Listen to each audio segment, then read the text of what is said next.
ഇനി നമുക്ക് നേരെ നിലമ്പൂരിലേക്ക് പോകാം. കാരണം നിലമ്പൂരിൽ ഇപ്പോൾ അവസാനവട്ട പോളിംഗ് പെർസെൻറ്റേജ് ഒക്കെ വന്നിട്ടുണ്ട്. ഇപ്പോൾ ഇതുവരെയുള്ള ഉപതെരഞ്ഞെടുപ്പുകളിലെ റെക്കോർഡ് പോളിംഗ് പെർസെൻറ്റേജ് ഒക്കെയാണ് നിലമ്പൂരിൽ നിന്നും വന്നിരിക്കുന്നത്. നമുക്ക് നിലമ്പൂരിലെ കാഴ്ചകൾ അവിടെ ഇപ്പോൾ എങ്ങനെയാണ് മുന്നണികളുടെ നമുക്കറിയാലോ, ഒരു വലിയ തിരഞ്ഞെടുപ്പൊക്കെ കഴിഞ്ഞതിൻ്റെ തൊട്ട് പിറ്റേ ദിവസമാണ്. സ്വാഭാവികമായിട്ടും ഇനിയിപ്പോൾ ഒരു കൂട്ടിക്കിഴിക്കലായിരിക്കുമല്ലോ. എല്ലാവരും വോട്ടൊക്കെ പെട്ടിയിൽ വീണ് കഴിഞ്ഞു, പ്രചാരണ കാലമൊക്കെ കഴിഞ്ഞു. അപ്പോൾ ഇനിയിപ്പോൾ എങ്ങനെയൊക്കെ ആയിരിക്കും വരിക, എത്ര പേരായിരിക്കും വോട്ട് ചെയ്തിട്ടുണ്ടാവുക, ഓരോ പഞ്ചായത്തിലും എത്ര വീതം വന്നു, നഗരസഭ എങ്ങനെ തുണച്ചു, അവിടുത്തെ പോളിംഗ് പെർസെൻറ്റേജ് മുൻ വർഷത്തിലൊക്കെ ഇങ്ങനെ പോളിംഗ് പെർസെൻറ്റേജ് ഒക്കെ വന്നപ്പോൾ ആരാണ് അവിടെ കരകയറിയത്, ആർക്കാണ് ഇടിവ് സംഭവിച്ചത് തുടങ്ങിയുള്ള കൂട്ടിക്കിഴിക്കലിൻ്റെ ദിവസമാണ് ഇന്ന് നിലമ്പൂരിനെ സംബന്ധിച്ച്, രാഷ്ട്രീയ പാർട്ടികളെ സംബന്ധിച്ച്. നേരെ പോകുന്ന നിലമ്പൂരിലേക്ക് കണക്കുകൾ കൂട്ടിയും കിഴിച്ചും മുന്നണികൾ.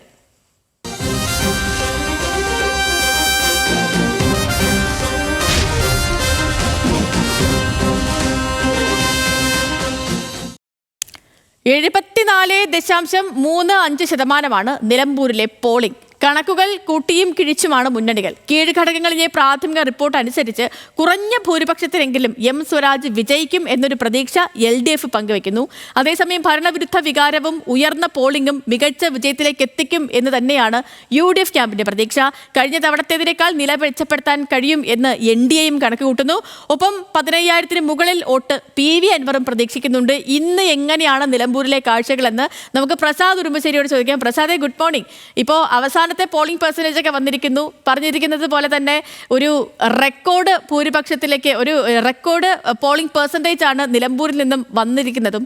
അപ്പോൾ ഇന്നത്തെ ദിവസം ഇനി എങ്ങനെയാണ് കൂട്ടിക്കിഴിക്കലുകളൊക്കെ, ഏത് തരത്തിലാണ്, ഈ പഞ്ചായത്ത് തലത്തിലുള്ള കണക്കുകളൊക്കെ വന്നു കഴിഞ്ഞിട്ടുണ്ടോ, ഈ നഗരസഭയിലെ കണക്കുകളൊക്കെ വന്നിട്ടുണ്ടോ? അങ്ങനെയാണെങ്കിൽ പോളിംഗ് പെർസെൻറ്റേജ് 2021 താരതമ്യം ചെയ്യുമ്പോൾ എങ്ങനെയൊക്കെ ആയിരിക്കും? എല്ലാ സ്ഥാനാർത്ഥികളും പ്രത്യേകിച്ച് UDFന്റെയും LDFും ഒരേപോലെ വിജയപ്രതീക്ഷ പങ്കുവയ്ക്കുന്നുണ്ട്.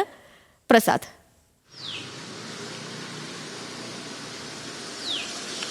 സതിലക്ഷ്മി, രണ്ട് മുന്നണികൾക്കും LDFനും UDFനും പ്രതീക്ഷ നൽകുന്ന തരത്തിലാണ് ഇപ്പോൾ ഈ പോളിംഗ് ശതമാനത്തിന്റെ കണക്ക് പറയുമ്പോൾ.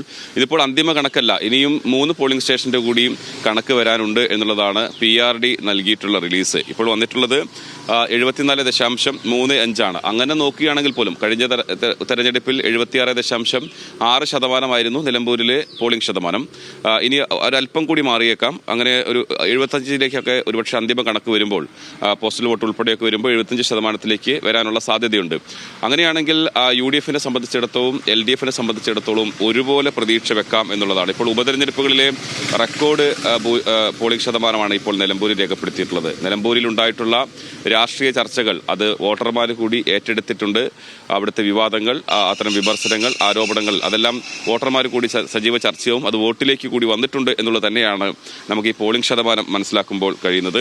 UDFനെ സംബന്ധിച്ചിടത്തോളം UDF വലിയ പ്രതീക്ഷ തന്നെയാണ്. കഴിഞ്ഞ 2 തവണയും അത് LDFന്റെ ഭാഗമായി നിൽക്കുന്ന മണ്ഡലമാണ് എങ്കിൽ പോലും UDFന്റെ ശക്തി കേന്ദ്രമാണ്. PV അൻവർ മത്സരിച്ചത് കൊണ്ട് മാത്രമാണ് ആ മണ്ഡലം നഷ്ടമായത് എന്നുള്ളതാണ് അവർ കരുതുന്നത്. UDFന്റെ ഒരു വിഭാഗം വോട്ട് അൻവറിന് നേടാൻ കഴിഞ്ഞു. അതാണ് വിജയത്തിലേക്ക് നയിച്ചതെന്നാണ് കരുതുന്നത്. പക്ഷേ ഇത്തവണ അങ്ങനെ ഒരു സാഹചര്യം UDF വിലയിരുത്തുന്നില്ല. UDFന്റെ കണക്കുകൂട്ടലിൽ അൻവർ കുറച്ച് വോട്ട് പിടിച്ചാൽ പോലും, ഇപ്പോൾ UDFിൽ നിന്ന് കുറച്ച് വോട്ട് പിടിച്ചാൽ പോലും അത് നേരിട്ട് സ്വരാജിലേക്ക് പോകുന്നതിനേക്കാൾ ഗുണകരം അൻവർ പിടിക്കുന്നതാണ് എന്ന വിലയിരുത്തൽ തന്നെയാണ് UDF ക്യാമ്പിനുള്ളത്. അവർ പ്രതീക്ഷിക്കുന്നത്, ഇപ്പോൾ മൂത്തേടം പഞ്ചായത്താണ് കഴിഞ്ഞ തവണ UDFന് ഏറ്റവും കൂടുതൽ ഭൂരിപക്ഷം ലഭിച്ചിട്ടുള്ള ഒരു പഞ്ചായത്ത്. അവിടെ വലിയ തോതിൽ പോളിംഗ് നടന്നിട്ടുണ്ട്. പിന്നീട് വഴിക്കടവ്, എടക്കര, ചുങ്കത്തറ ഈ പഞ്ചായത്തുകളെല്ലാം UDFന് വലിയ തോതിൽ ലീഡ് നേടാൻ കഴിയുമെന്നൊരു പ്രതീക്ഷയാണ് ഇന്നലത്തെ അവരുടെ ഒരു അവലോകനം. പ്രാഥമിക അവലോകനമാണ്.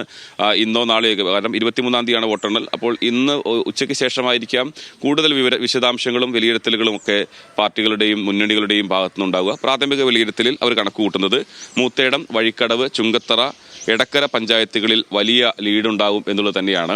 LDF ലീഡ് വരുന്നത് സാധാരണഗതിയിൽ ഇപ്പം നിലമ്പൂർ നഗരസഭ LDF ഭരിക്കുന്നതാണ്. അതോടൊപ്പം തന്നെ അമരമ്പലം, പോത്തുകല്ല് പഞ്ചായത്തുകളിൽ LDFന് ലീഡ് വരും എന്നവർ കരുതുന്നുണ്ട്. ഈ പറയുന്ന കരുളായി പഞ്ചായത്ത്, അപ്പോൾ അവിടെ ഒപ്പത്തിനൊപ്പം പിടിച്ചു നിൽക്കാൻ കഴിയുമെന്നാണ് ഒരു വിലയിരുത്തൽ ഉണ്ടായിട്ടുള്ളത്. അപ്പോൾ അങ്ങനെ വന്നു കഴിഞ്ഞാൽ UDFന് വലിയ ഭൂരിപക്ഷത്തിലേക്ക് വിജയിക്കാൻ കഴിയും. LDFനെ സംബന്ധിച്ചിടത്തോളമാണെങ്കിൽ അവർ കരുതുന്നത് ഈ അൻവർ പിടിക്കുന്ന വോട്ടുകൾ അത് UDFന്റെ വോട്ടുകൾ തന്നെയായിരിക്കും. LDF നിന്ന് വലിയ തരത്തിലുള്ള ചോർച്ച അൻവറിനുണ്ടാക്കാൻ കഴിയില്ല എന്ന കണക്കുകൂട്ടലാണുള്ളത്. അതോടൊപ്പം തന്നെ എം സ്വരാജ് പാർട്ടിക്ക് LDF പുറത്തു നിന്ന് ഒരു 5000 വോട്ട് കൂടുതൽ സമാഹരിക്കുമെന്നൊരു പ്രതീക്ഷ LDF-നുണ്ട്. അത് സംഭവിച്ചാൽ എം സ്വരാജ് വിജയിക്കുമെന്നാണ് അവരുടെ വിലയിരുത്തൽ. അൻവറിനെ സംബന്ധിച്ചിടത്തോളം അത് നിലനിൽപ്പിന്റെ പോരാട്ടമാണ്. അതിന്റെ നിലനിൽപ്പിന്റെ പോരാട്ടം എന്ന് പറയുന്നത് വിജയിക്കുന്നതിനേക്കാൾ കൂടുതൽ അൻവർ ആഗ്രഹിച്ചിരുന്നത് ഷൗക്കത്തിന്റെ പരാജയമാണ്. പക്ഷെ ആ പരാജയം സംഭവിക്കുമോ എന്ന് പറയാൻ കഴിയില്ല.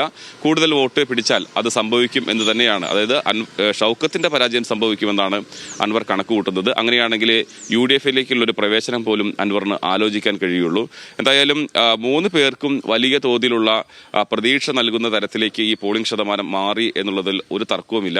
ഇനിയിപ്പോൾ അന്തിമ കണക്കുകളെല്ലാം തന്നെ വരാനിരിക്കുന്നു. പഞ്ചായത്ത് ധരിച്ചുള്ള കണക്കുകൾ വരുന്നു, വിശദാംശങ്ങൾ വരുന്നു. ഇന്ന് ഉച്ചയോടുകൂടി തന്നെ മുന്നണി നേതാക്കന്മാർ ഈ അവരുടെ ബൂത്ത് തലത്തിൽ ലഭിച്ചിട്ടുള്ള കണക്കുകൾ വിലയിരുത്തി ഒരു അന്തിമ നിലപാടിലേക്ക് പോരും.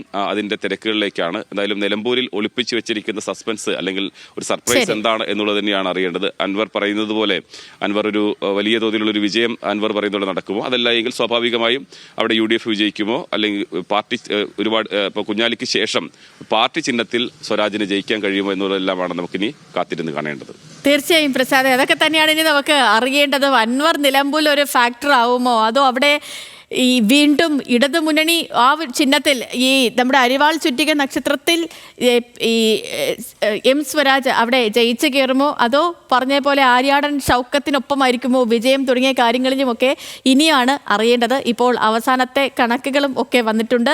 Polling percentage 74.35. പക്ഷേ പ്രസാദ് ഉർമ്മശ്ശേരി പറഞ്ഞത് ഇതിപ്പോൾ അവസാനത്തെ കണക്കിൽ ഇനിയിപ്പോൾ 2-3 ഇടത്തെ കണക്കിൽ കൂടി വരാനുണ്ട്. അപ്പോൾ അങ്ങനെയാണെങ്കിൽ കഴിഞ്ഞ വട്ടത്തെ 75.53 അത് ഏറെക്കുറെ 76, അതിനേക്കാളും മറികടക്കും. അതല്ലെങ്കിൽ അതോടൊപ്പം ചേർന്ന് നിൽക്കുന്ന ഒരു പോളിംഗ് പെർസെൻറ്റേജിലേക്ക് തന്നെ നിലമ്പൂർ എത്തിച്ചേരുമെന്നാണ് മനസ്സിലാക്കാൻ കഴിയുന്നത്, അല്ലേ? അപ്പോൾ നിലമ്പൂരിലെ കാര്യങ്ങൾ ഇങ്ങനെയൊക്കെയാണ്. കൂട്ടിക്കിഴിക്കലുകൾ നടക്കുകയാണ്. ഉച്ചയോടുകൂടി ഏറെക്കുറെ ആ കൂട്ടിക്കിഴിക്കലൊക്കെ പൂർണ്ണമാവുകയും ചെയ്യും.